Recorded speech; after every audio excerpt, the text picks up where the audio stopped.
আসছিস তুই? কোথায় আসছিস বলো। Oh my God! এই কোনো সাধারণ মেলা নইলা, এই হচ্ছে সানবিস বাই টনি মেলা।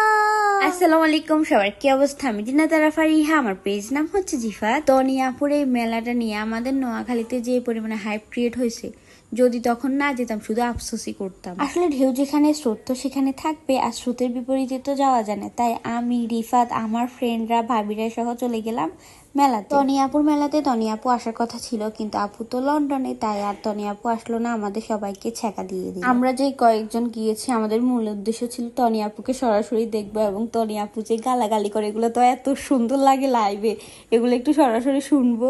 যার কারণে যাওয়া, আমরা তো অনেক এক্সাইটেড ছিলাম, কিন্তু জানতাম যে আপু আসবে না, তবুও মেলাতে গিয়েছি একটু দেখার জন্য আপুর কালেকশন গুলা। আচ্ছা যাই হোক, সবাই মিলে চলে গেলাম মেলাতে। যেখানে মেলা হচ্ছে এখানে তো জনসমুদ্র হয়ে যাচ্ছে, যে পরিমাণে মানুষ, প্রত্যেকটি কোনায় কোনায় ছিল মানুষ আর মানুষ। আমরা কিছুক্ষণ দাঁড়িয়ে ভিড়ভাড়টা দেখে তারপরে একটু অবস্থা বুঝে চলে গেলাম কালেকশন গুলো দেখার জন্য। প্রতিটি কালেকশনের উপর ছিল 20% 30% ছাড়, কিন্তু আমাদের রিয়াকশনটা ছিল ও মাইগিন কি, এই কিন্তু একখানা সুন্দর লাগে না, কিন্তু কিত্তো এনেছে। আচ্ছা, আমাদের রিয়াকশন শুনে কেউ বাজে মন্তব্য করবে না, আমি যা বলছি সত্যি বলছি। সবার পছন্দ একরকম না, এখানে অনেকেই গিয়েছে, অনেকে শপিং করেছে, তাদের তো অনেক ভালো লাগছে দেখেই শপিং করছে। এখন আমাদের ভালো লাগে না, আমরা শপিং করি না, সেটা আমাদের পার্সোনাল ব্যাপার। আর এখানে আমার আব্বাজান আমাদের কথা শুনে, আমাদের রিয়াকশন দেখে হাসতেছে। যাই হোক, ওর জন্য সবাই দোয়া করবেন। আর এই যে এখানে আমি শাড়িগুলা দেখতেছিলাম, আর শাড়িগুলা ধরে এবং শাড়িগুলা দেখে আমার মনে হচ্ছিল এগুলো 2025 সালের শাড়ি না, এগুলো প্রায় 4-5 বছর আগেরকার শাড়ি। এই শাড়িগুলোর উপর 30%-এর মতো ছাড় ছিল, যেটা আমার কাছে মনে হয়েছে খামোকা মানুষের দৃষ্টি আকর্ষণের জন্য এই ছাড়টা দিয়েছে,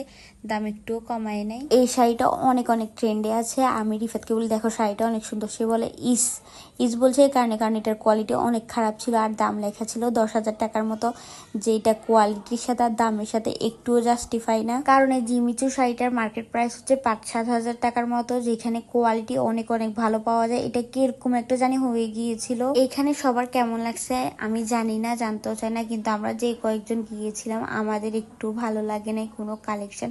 হ্যাঁ, কিছু কালেকশন সুন্দর ছিল, কিন্তু বেশিরভাগ কালেকশনই মনে হয় যে পুরাতন কয়েক বছর আগের কালেকশন সব এখানে নিয়ে আসছে। যাই হোক, এই মেলাটা আয়োজন করার কারণে আমরা সবাই একত্রিত হতে পারছি, একত্রে একটু ঘুরতে পারছি, সময় কাটাতে পারছি, এটা আমাদের জন্য অনেক অনেক প্লাস পয়েন্ট হয়েছে। কে কে মেলাতে গিয়েছেন আর আপনাদের এক্সপিরিয়েন্স কেমন ছিল অবশ্যই কমেন্টে জানাবেন। আমার কথায় কোনো ভুল ত্রুটি থাকলে ক্ষমা সুন্দর দৃষ্টিতে দেখবেন। আর এখানে আমার জামাই আমাকে নিয়ে মজা করতেছিল যে ফারি কেন আসছো, শুধু শুধু তুমি সময় নষ্ট করছো। সবাই ভালো থাকবেন, আল্লাহ হাফেজ।